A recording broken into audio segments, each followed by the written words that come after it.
이 자리에 오신 분들 주님의 이름으로 환영을 드리고요. 생명 걸고 나오신 줄 믿습니다. 교회가 제일 말을 안 듣는다고 그러더라고요. 우리는 믿는 구석이라기보다는 믿는 뭐가 있기 때문에 그런 줄 믿습니다. 자만하거나 교만한 건 절대 아니고 주님의 능력이 함께할 줄 믿습니다. 또 하나는 목동 능력교회는 매달 이렇게 복받은 줄 믿습니다. 좋은 강사님들에게 설교하시고 세미나를 들을 수 있다는 것이 당회장 목사님, 우리 또 성결포럼 총재이신 이동순 목사님의 하해가 드러낸 줄 믿습니다. 여러분들 공짜로 이렇게 잘 드리고 있는데, 이게 이 목동 능력교회에도 큰 또 영향력을 미칠 수 있는 그런 기회가 될 줄 믿습니다. 사실 포럼은 이 공개 토론 광장이거든요. 그래서 이 포럼이 본래 진행되는 과정 속에서 목회자와 또 교단의 또 사모님들 또 우리 장로님들 이렇게 중심으로 해서 했는데, 성도님들과 함께하고 이렇게 되다 보니까 굉장히 주제라든지 발표하는 게 굉장히 어렵습니다. 뭘 해야 될지 고민이 너무 많습니다. 아마 오늘 설교하신 목사님도 그와 같은 마음 가지고 이렇게 쓸 때마다 두렵고 떨리는 마음도 준비를 하실 것 같고, 저도 지난달에 받고 난 다음에 저는 계속 이렇게 안 하겠다고 거부거부 하다가 또 어쩔 수 없이 또 이제 쓰게 되는데, 주제가 한 4-5번 바뀌었어요. 그리고 오늘 토탈케어 선교의 시작에 대한 부분을 이제 정리해가지고 가지고 온 겁니다. 대상이 누구냐, 이것 때문에 힘든 거예요. 전하는 자가 마음껏 아무거나 전하는 게 아니라, 하나님 반드시 역사하시는 데는 대상이 있죠. 누구에 따라서 눈높이의 그 교육이 있어야 되잖아요.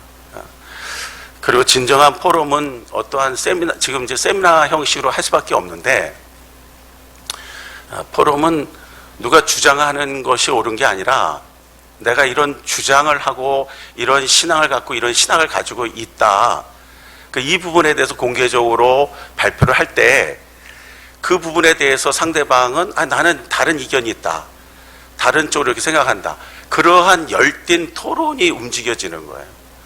그러면서 그 속에서 어떠한 인도자에 의해서, 강사에 의해서 이렇게 세뇌가 되고 주입식이 되는 게 아니라, 뭔가 내게 주시는 음성, 성령의 음성을 듣는 거죠. 필요한 것. 조금 넓은 의미로 나가서 얘기하면은 한국교회의 목회자들이 세미나에 미칠 때가 있었습니다. 굉장히 많이들 이렇게 많이. 그런데 이렇게 다닐 때마다 잘 안 되는 부분 중에 하나가 뭐냐면은, 그 성공한 사례가 우리 교회에 와서 적용을 했을 때도 맞냐 이거죠. 아닌 거죠. 그러니까는 이제 부흥하는 교회라든지 잘 접목시키는 목사님들은 그걸 듣고 그 다음에 자기에 맞춰서 해 나가는 부분들이죠. 그래서 오늘 우리 이제 세미나 형식밖에 될 수 없지만, 원고에 의해서 준비했으니까는 선교에 대한 부분이라든지 이런 부분에 대해서도 여러분들에게 조금이나 또 도움이 됐으면 하는 바람이고요. 그리고 모든 교회에 또 가지고 있는 생각 속에서 진리에 대한 근본적인 그러한 신앙에 대한 그런 변화서는 안 돼야 되는 부분들이 있죠. 이게 복음인데, 그 복음에 대한 중요성에 대한 부분을 토탈케어 선교의 기초에 대해서 시작을 하면서 부분을 얘기를 좀 하려고 합니다. 프린트물을 나눠줬는데요.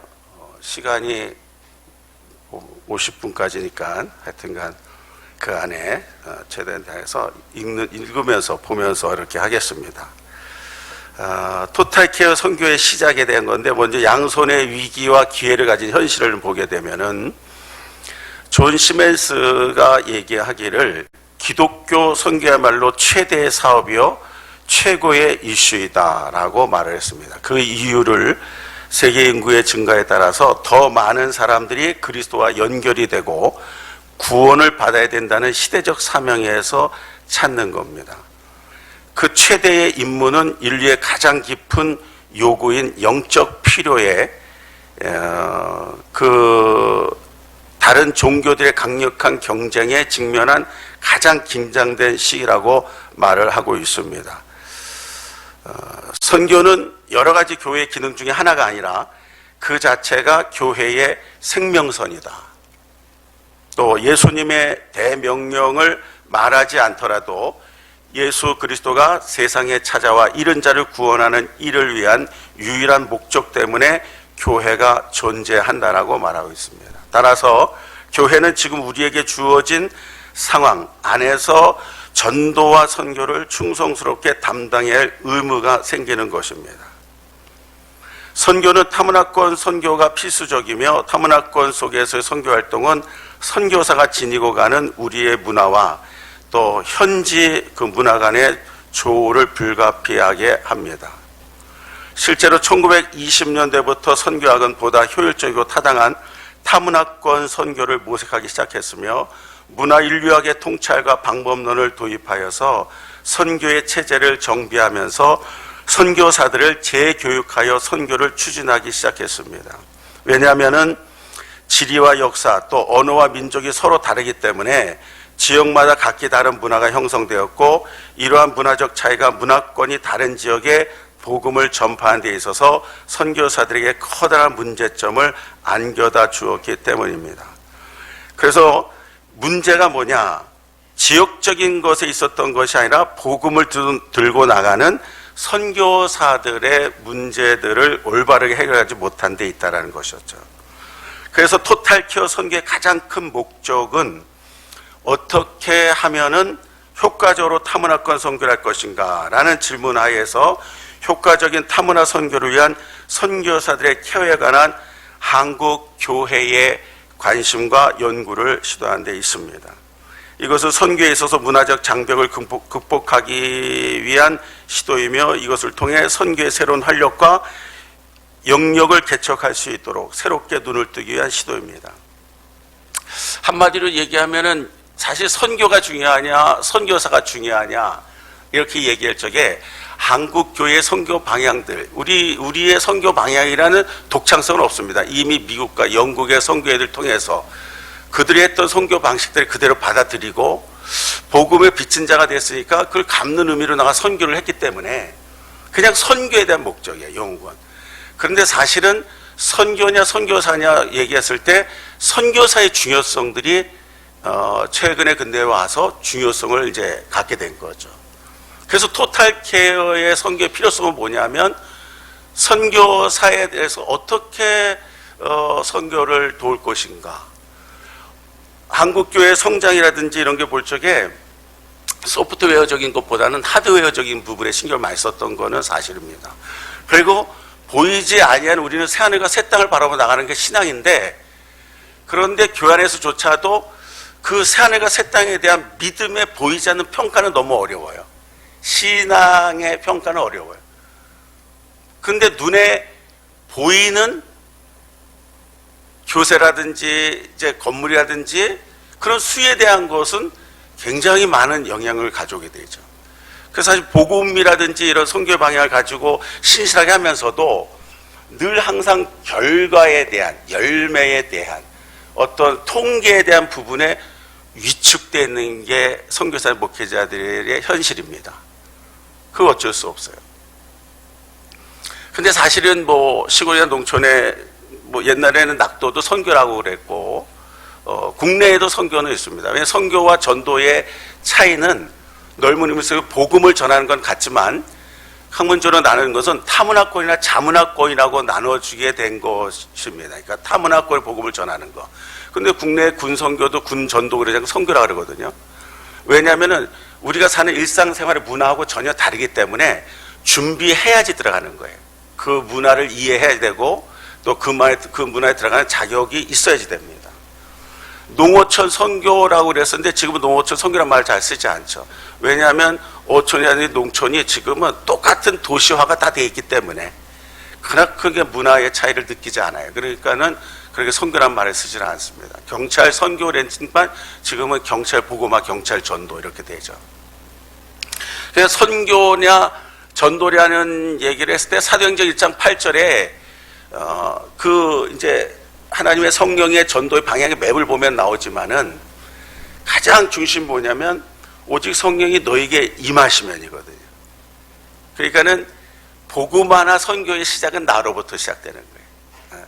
내가 예수를 믿으며 내가 전도가 되고 그 전도가 됨과 동시에 뭐 지역 안에서 나의 하나지만 넓은 의미의 세계에 볼 때 세계 속의 복음화의 하나예요. 그러면서 예루살렘과 온 유대와 여기 자기 민족이거든요. 그러니까는 그 예루살렘과 온 유대와까지가 이제 전도의 방향으로 보는 거고 나가서 사마리아와 땅 끝까지 내 증인이 되라. 주님이 명령하신 거거든요. 그러니까 타 문화권 사마리아 땅 끝까지 나가서 선교의 방향을 보는 거예요. 분류를 이제 한다면 그렇게 되는 겁니다. 성경도 마찬가지로 12제자 중심으로 예루살렘 중심으로 해서 복음을 전하는 그 모습 속에 하나님의 그 뜻과 하나님의 계획 섭리는 온 인류가 온 민족이 예수를 믿고 구원을 얻는 것입니다. 한 영혼도 멸망치 않고 다 영생을 얻게 하는 게 하나님의 소원이고 뜻입니다. 그러니까 그러기 위해서 복음을 들고 나가야 되는데 역사가 이런 거 증거를 하니까 모이니까 너무 좋거든요. 3,000명, 5,000명. 또 없었던 조직이 세워지게 되고 재정이 능력이 있게 되고 그러니까 너무 좋거든요. 나갈 생각을 안 해요. 고생할 생각을 안 하고 복음의 미전도 볼모지에 주님의 뜻을 전할 생각을 안 하는 거죠. 그 예루살렘의 큰 환난과 핍박이 사도행전 8장에 이루어지게 되죠. 그러면서 그 핍박과 환난 때문에 이제 안수받던 집사들이 사마리아 넘어가게 돼요. 스데반 집사, 빌립 집사 같은 복음 전도자들이 나오게 되는 겁니다. 그러면서 세계 선교의 문이 이제 바울이 쓰임 받게 되고 세계 선교의 문이 열리고 사도행전 이제 12장서부터 남은 28장까지 사도 바울에서 13권의 서신이 그 안에서 다 나오죠. 이 선교의 방향이 나가는 거는 사람의 의도가 아니라 성령에 의한 거예요.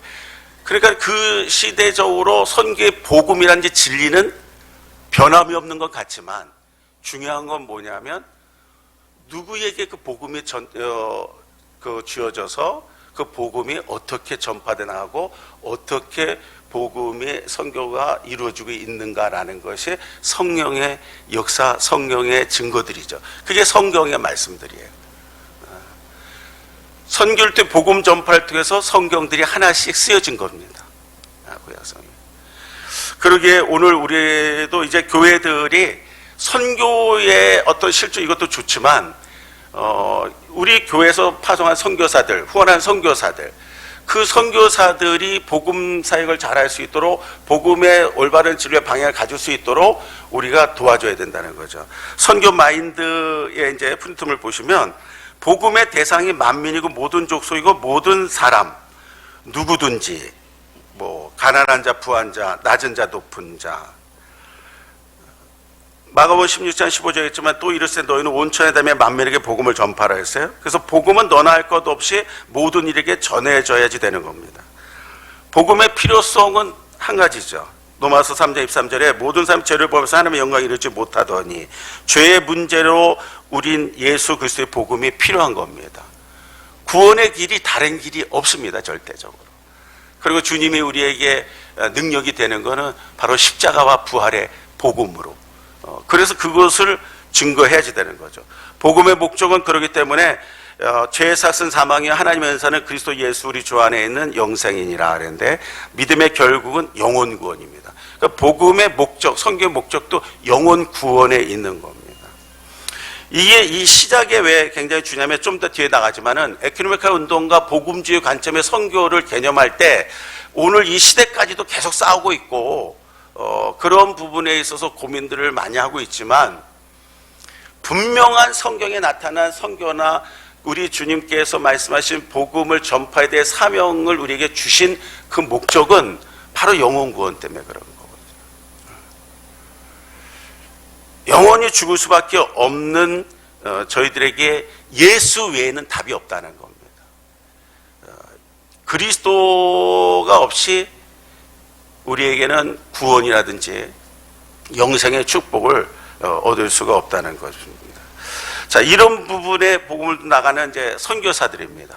그러니까 선교사들이 이런 부분에 대해서 확신을 가져야 되기 때문에 지금 제가 쓴 이 내용에 제가 쓴 책에 21세기는 선교는 달라져야 된다는 책이 있습니다. 인터넷 검색하면 나올 텐데요. 거기에 앞부분에 해당되는 이제 부분들인데 그 책을 쓰면서 선교사들이 시작부터 선발 단계에서부터 마지막 영광까지 요람에서 무덤까지 하지 않거든요. 요람에서 영광까지. 왜냐면 우리는 죽음 또한 하나님의 영광이고 복된 거거든요. 주 안에서 죽는 죽음이. 그러니까 그때까지 선교사들의 노후 문제까지 그 내용들을 이제 책에 좀 다뤘었는데, 제가 우리 교단에서 선교에 관련된 선교문의 해선위에서도 일하고 선교부에서 일하고 지금 오랫동안 일을 하고 있는데, 선교 파송 나가려면 저를 몇 번을 만나야 됩니다. 만나야 되는데, 그럼 제가 항상 물어보는 게 그거예요. 선교사님 구원의 확신이 있습니까? 나갈 적에. 복음이 뭡니까? 이게 기본적인 거잖아요. 그런데 한번 물어봐요. 제 선배 목사님도 어떤 분이 왔어요. 잘하는 분인데. 목회가 어려워서 힘들어서 선교에 나가려는 거예요. 그래서 제가 반대를 했습니다. 좀 강하게 반대를 했어요. 그러면서 여기서 안 되면 나가서는 더 안 됩니다. 제가 그런 얘기를 했어요. 우리는 뭘 안 되면 다른 방법을 찾으려고 하는 그 모습이 너무 우리에게 익숙해져 있잖아요. 그거 아닙니다. 여기보다 더 어려운 데가 선교 현장인데 혹시 경험을 해보셨습니까? 가보셨습니까? 선교사들과 한번 실제 생활을 해봤습니까? 선교지에 방문해가지고 그냥 따로 떨어져 있는 숙소에 머물고 몇 번 만나는 선교 말고요. 선교에 갔다면 선교사님과 함께 생활을 해봐야죠. 현장 속에 있어야죠. 브라인드 미션이라는 말을 제가 사용하고 있는데, 맹인 선교.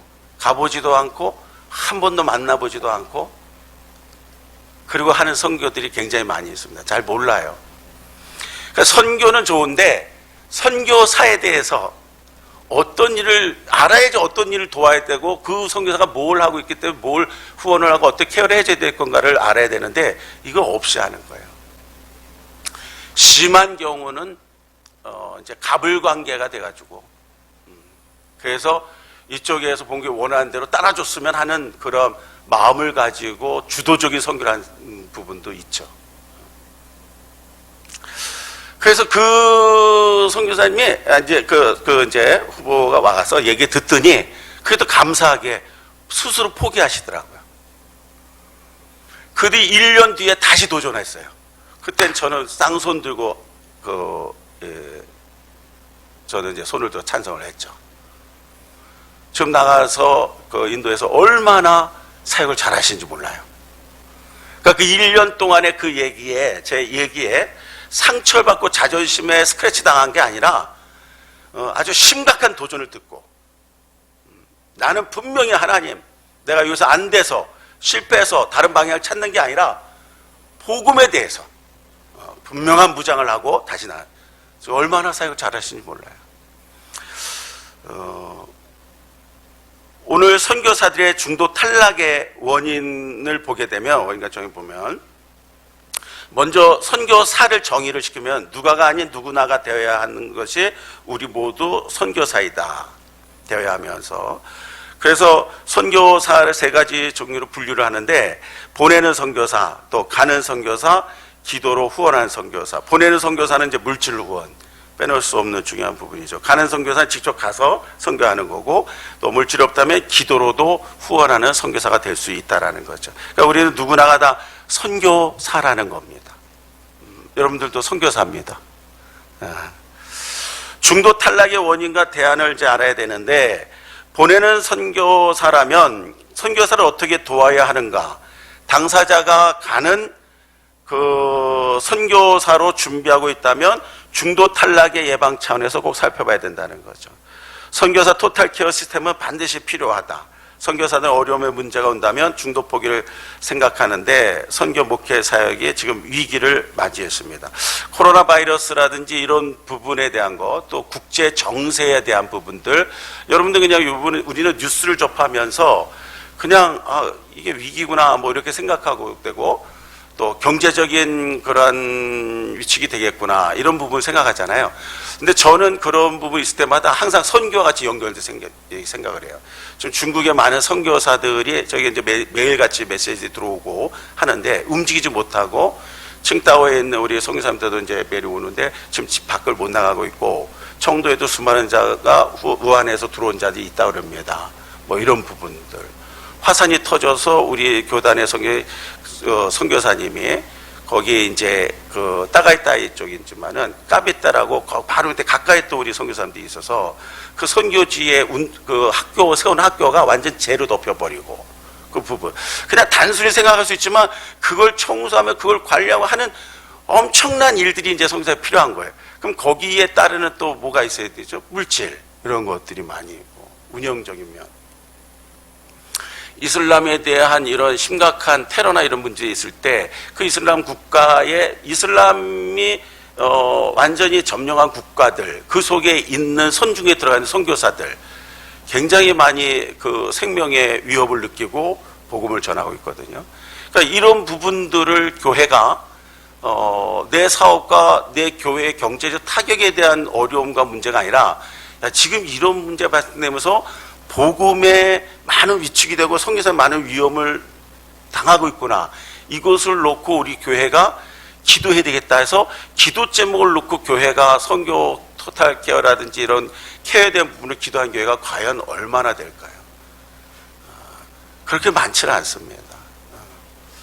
그런 걸 많이 놓치게 되죠. 그런 부분들이. 한국 교회가 지금 많은 시대적으로 지금 복음이 위축되어 있고 노방전도도 못하는 그러한 그 법적인 부분들이 있어서 차별금지법이 통과가 됐기 때문에 심지어 집에서조차도 부모가 아이들에게 복음을 전하는 걸 아이들이 지금 젊은 애들이 이거를 굉장히 그냥 싫어서 싫은 거 하고 시대가 그래서 싫은 거하고 또 틀리거든요. 그러한 지금 시대에 와 있어요. 그런 부분에. 그러니까 그렇게 돼 있을 때 그런 상황에 있는 이 모습을 가지고 해외 나가서 있는 선교사들도 그들에게는 얼마나 많은 그런 그 파업적인 영향력이 미쳐질까, 이런 부분들이 고민을 좀 하고 기도로 후원을 좀 도와야 된다는 겁니다. 자, 선교사의 중도 탈락의 원인들이 여러 가지 있습니다. 거기에 MK 이제 선교사 자녀에 대한 가족의 문제도 있습니다. 그런 부분에 강승환 교수라고 총신대 선교학 교수인데, 이 양반이 선교사의 훈련을 받고 선교학 교수가 됐어요. 그러니까 필드가 있고 선교사니까 다르죠. 그 양반이 이제 한국 선교학회 회장을 맡으면서 처음으로 한 2007년도인가요? 6년과 7년도 이때 처음으로 토탈 케어란 말을 처음 쓰게 된 거예요. 본인이 실제 선교사를 보니까 선교사에 대한 관심을 좀 가져줘야 되는데 이게 없다, 케어가. 그러니까 이 부분에 대해서 연구해야 되지 않냐. 우리끼리라는 건 이제 선교사 우리끼리 얘기지만 우리가 중도 탈락의 원인들이 반드시 있는데 이 부분에 대해서는 한국교회는 관심이 없다. 이 부분에 대해서는. 선교 현장에서 얼마큼 전됐냐, 얼마큼 뭐 했냐, 무슨 결과론, 내가 얼마큼 돈을 줬는데 건축이 됐냐, 거기에서 누수는 없냐, 배달 사고는 없냐, 뭐 이런 부분과 진짜 하드웨어적인 부분에 굉장히 많이 했지만 그 직접 중요한 복음 전파 사역을 하고 제자 사역은 선교사를 어떻게 케어할 것인가에 대한 것은 교회의 후원 대책이라든지 기도 대책이라든지 이런 부분에는 빠졌다는 거죠. 그래서 이제 조금 다뤘어요. 그때 당시에. 저는 이제 2007년도에 이제 책을 쓴 건데, 그 2006년도에 그걸 다룰 적에 그때 다뤘던 것이 중도 탈락에 대한 원인을 MK라든지 그 다음에 구원의 확신이라든지 그런 부분에 대해서 한 몇 가지만 다뤘던 겁니다. 전체를 내용을 보지 못했던 겁니다. 그래서 이제 원인은 첫 번째 보면 복음의 확신이 없다. 좀 의외성이죠. 의외성입니다. 사도 바울이 복음을 부끄러워하지 않았다 그랬죠. 복음에는 모든 것 배설물을 분토와 같이 배설물로 분토와 같이 여겼다. 복음의 모든 것을 눈에 가시를 주셨으나 이는 자고하지 않게 하기 위함을 고백했다. 사도가 아닌가의 문제는 바울에게는 컸으나 그는 자신이 복음을 받았고 보내심을 받았다는 확실함이 있어가지고 그냥 자기가 사도로 불림받지 않 그리고 그게 아니더라도 흔들림 없이 로마까지 가서 사명을 다할 수 있었던 것이다. 그래서 저는 가장 중요시 여기는 이제 대학에 강의하면서 학생들에게도 1학년생들에게 반드시 얘기하죠. 옛날에 저희가 들어올 때는 이걸 물어봤어요. 그거는 다 뭐냐, 너 콜링이 있냐는 거죠.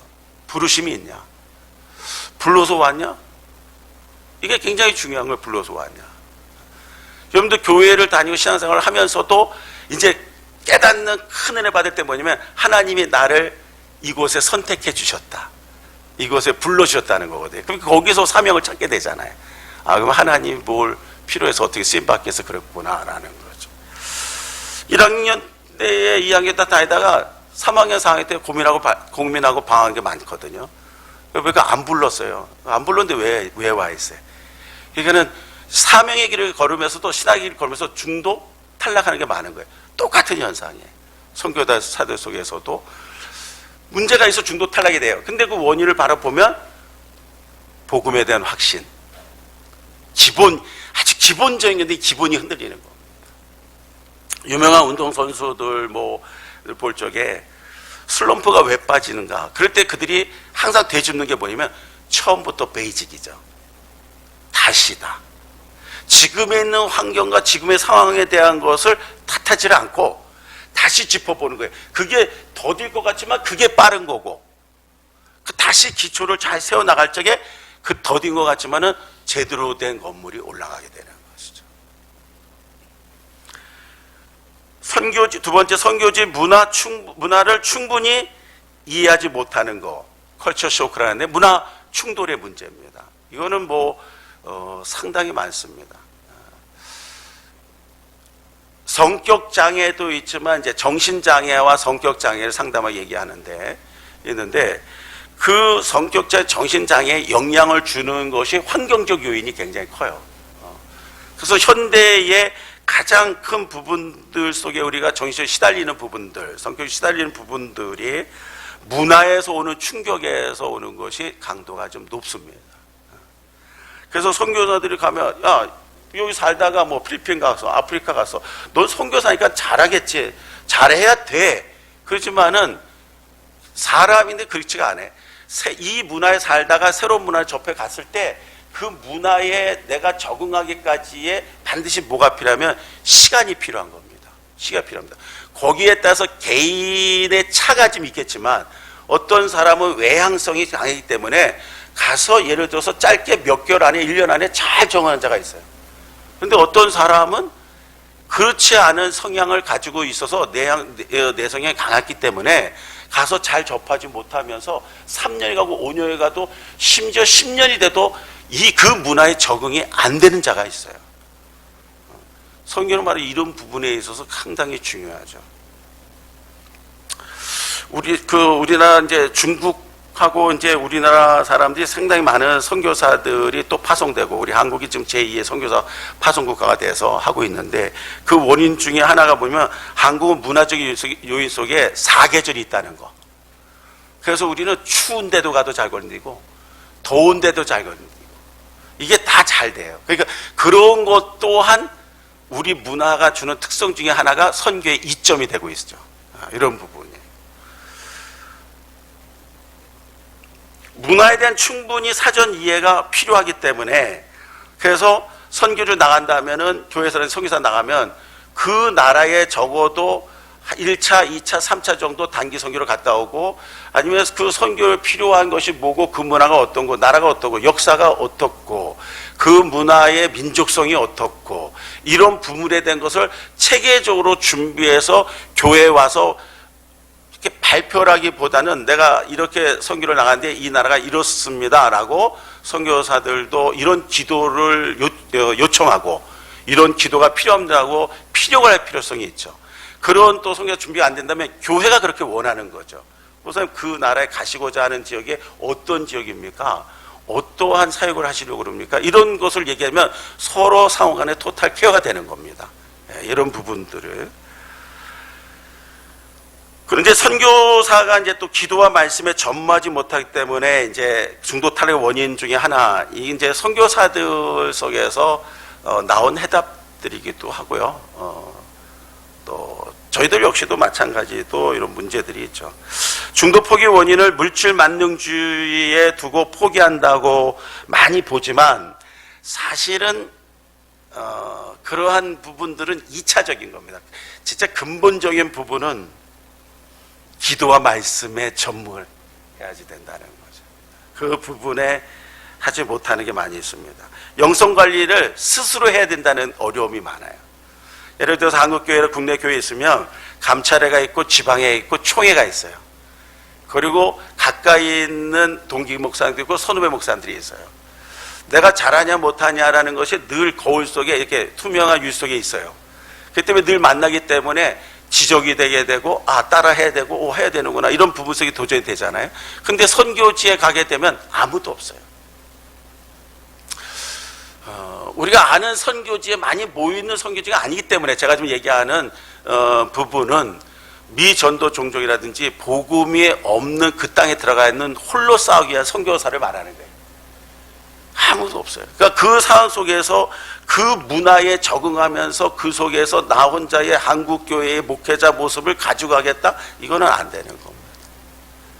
또 자기 개인 스스로의 영성의 관리를 해야 되는데 그게 여러분 뭐 멀리 볼 필요가 없고 자신을 보기 힘들잖아요.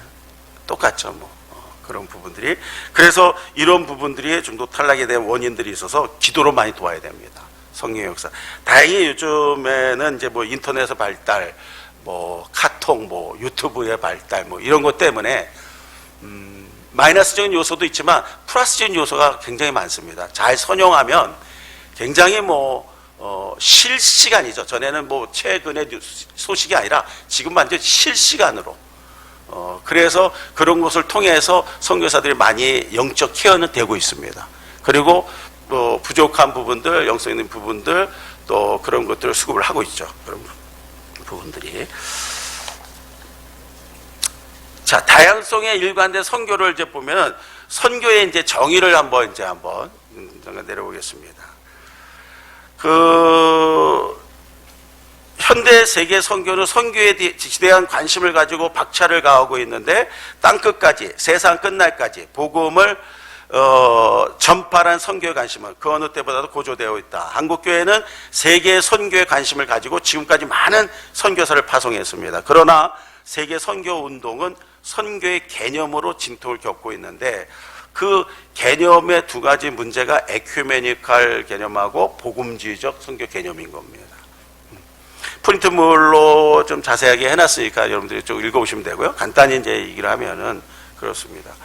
자, 독일의 신학자 프라이타크가 과거에는 선교가 문제를 가졌으나 지금은 선교 자체가 문제가 되었다라고 하였는데 이것은 지금 세계 선교 신학의 문제를 예리하게 지적한 말입니다. 2차 세계대전 전까지만 하더라도 세계 선교는 해외 선교에 많은 문제점이 있었지만 영혼 구원에 강한 열의를 가지고 있었습니다. 구원에 대한, 오직 거기에 대한 열의입니다. 그런데 이제 2차 세계대전 이후 선교 신학의 변화가 일어났습니다. 전도가 현존, 그리고 인간화, 해방화로 대치가 되는 겁니다. 이러한 급진적인 선교 사상과는 반대로 복음주의 교회는 복음을 듣지 못한 자들에게 전도하는 것을 강조하여서 거기에 대한 전략 개발에 열중하고 있습니다. 그래서 오늘날 세계 그 선교는 수직주의와 수평주의로 양분하고 있습니다. 그러니까 에큐메칼 운동의 그 시작은 뭐냐면 WCC의 창립이에요. 그러니까 세계 모든 교회 모든 자들 속에 종교를 이해하고 인간을 이해하고 그들 속에 함께해서 복음화를 하겠다라는 이제 좋은 이제 뭐 의미가 있지만 성격적으로 그러면서 인간화로 규정을 짓고 있습니다. 그게 1968년 웁살라에 모인 제4차 WCC 총회는 선교의 목표를 인간화로 규정을 했어요. 근데 이제 이 중에 인간하고 좀 자유주의 쪽에서 좋은 게 뭐냐면, 복음의 방향 속에서도 있지만은 사람에게 필요한 사회 교육 뭐 그런 이제 어떠한 이제 그 기능적인 요소들을 제공을 하면서 하나님의 성경의 복음을 전해야 되겠다라는 부분들을 주장을 하는 것입니다. 선교란 선포만 아니라 교제 및 봉사이다 라는 얘기를 이제 하면서, 호켄다이드가 말하는 선포, 교제, 봉사는 비록 성경적 용어지만 그 의미는 성경적 개념과는 다르게 선포란 그 평화가 의미하고 이미 도래하고 그리스도가 현존하고 있음을 선포하는 것이고, 교제란 이미 사람들 가운데 나타나 있는 평화를 표현하는 것이고, 봉사란 평화를 의미하는 겸손한 봉사의 언어로 번역을 한 것이다 라고 얘기를 하고 있습니다. 그러니까 인간 중심, 선교란 뭐냐, 인간 중심으로 이 땅의 평화를 구성하고 인간 중심으로 필요를 채워주는 부분이 필요하다, 선교에 이런 부분을 얘기한 거죠. 거기에 비해서 복음주의 선교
학생들 젊은 층 인기가 너무 많죠. 또 한류 문화의 영향도 굉장히 크기 때문에 그런 영향을 받고 한국적인 거 이걸 가지고 선교하는 거예요. 그러니까 그런 것에 대해서 아예 안 돼. 야 목사가 선교사서 복음 전하고 야 교회하고 그래야 되지. 그거 저기 하면 되냐? 너 사장이잖아. 일단 그들 속에 비춰지는 모습 속에 내가 목사고 내가 복음 전하고 선교사다. 그래서 크로스 마인드가 돼버리면 그 다음에는 들어갈 전도의 기회가 전혀 없는 거죠. 그러니까 그 매개체를 찾는 거. 이건 역시 뱀사역이라든지 이런 역시도 마찬가지 이런 부분적으로 해석해 보면 될 것 같습니다. 자, 마지막으로 선교 사역의 그 원칙을 여러분에게는 제가 설명을 하지 않고 7가지만 간단히 했습니다. 시간상 제가 그냥 얘기하고 마치겠습니다. 선교 사역은 마땅히 복음주의적이어야지 됩니다. 그래서 우리는 그리스도의 그런 대속적 죽으심, 그다음 미루어서 구원받는 사실, 그리고 중생의 필요성, 성경의 영광, 그리스도의 육체적인 부활, 그리고 그의 재림 등을 의심하는 이야기를 끌어들여서는 안 되고 오직 복음주의적이어야 되고, 두 번째는 선교 사역은 마땅히 복음 전도자적이어야 됩니다. 전도자여야 됩니다. 세계를 복음하는 데 앞장서야 되는데 이 시대에 있어서 모든 나라 전체를 기독교화한다는 것은 불가능합니다. 왜냐하면 그것은 하나님 계획은 아닙니다. 우리의 일은 그리스도의 이름을 위한 사람들을 얻는 일에 우리가 성령과 함께 협력을 하고 그것이 어떤 나라든 어디를 가든 복음 전도자적인 선교 사역의 사명을 감당해야 된다는 겁니다. 세 번째는 선교사들은 현지인 교회의 목사가 되어서는 안 된다는 겁니다. 중국 사람, 아프리카 사람이 이 교회 당회장이 돼보세요. 얼마까지 가겠습니까? 그래서 안 되잖아요. 그러니까 우리 한국교회 전파했던 선교사들도 좋았던 게 뭐냐면 빨리 제자를 키웠고 이렇게 변분치 않은 신학교들이었지만 그래도 목사를 세웠는데 그 목사님들이 훌륭한 한국교회를 선진들이 이끄셨고 그리고 우리가 이렇게 부흥하고 발전한 것이잖아요. 그러니까 우리 선교사도 그래야 됩니다. 그런데 사실 그렇지 못한 선교사가 굉장히 많습니다. 가서 한국적 생각을 가지고서 부흥이 되고 300명, 500명, 1000명 되고 막 이러면 거기에 목회자가 되려고 그래요. 그래서 이런 부분들을 케어를 해줘야 되죠. 네 번째, 선교사의 가장 주된 사역은 현지의 원주 및 그리스도인들을 훈련시키는 것입니다. 제자 사역을 해야 되는 거 부분이고, 그 다음에 현지인 목사들과 교회는 외국의 선교 자금을 지원받지 않도록 한다. 오해하면 안 되는데 현지인들입니다. 현지인 사람들이 여러분들이 물질이 따라서 가서 내가 현지 선교사 어려우니까 돈을 준다든지 개인적 연결해가지고 한국교회 개인이 요구하면 안 되고 반드시 선교사를 통해서 전달이 되고 또 선교사를 통해 가지고서 물질 관리가 투명하게 이루어질 수 있도록 이거는 아주 건강한 이유고 그 다음에 그들이 사람을 의지하지 않고 하나님을 의지하게 하는 하나님의 교회가 세워주는 그런 방법입니다. 그 다음에 6번째, 우리는 항상 인구의 최대 중심지를 목표 삼아야 된다. 도시 중심적으로 많은 인구들. 어떤 분이 목사님 야 너 선교사가 아니야. 왜? 내가 갔다 왔더니 걔는 도시에 있네. 그럼 그 선교사가 어디가 있냐면 저 원주민하고 산속이나 시골에 있기를 원하는 거예요. 여러분 거기 가가지고 어떻게 문화, 생활, 기후 금방 병 걸려 죽습니다. 오래됐지만은 우리 선교사 사모님 한 분이 갑자기 급 한국으로 이송해. 왜요? 선교사가 잘하고 뭐 핍박도 뭐 심하지 않은데 잘했어요. 왜 그랬냐? 댕기 모기 한 마리 묶고서 그냥 쓰러진 거예요. 그러니까 모기 한 마리 묶여서 열이 올라서 거기에 저희가 안 되니까 한국으로 이송해가지고 여기서 치료받고 나가셨어요. 그 정도예요.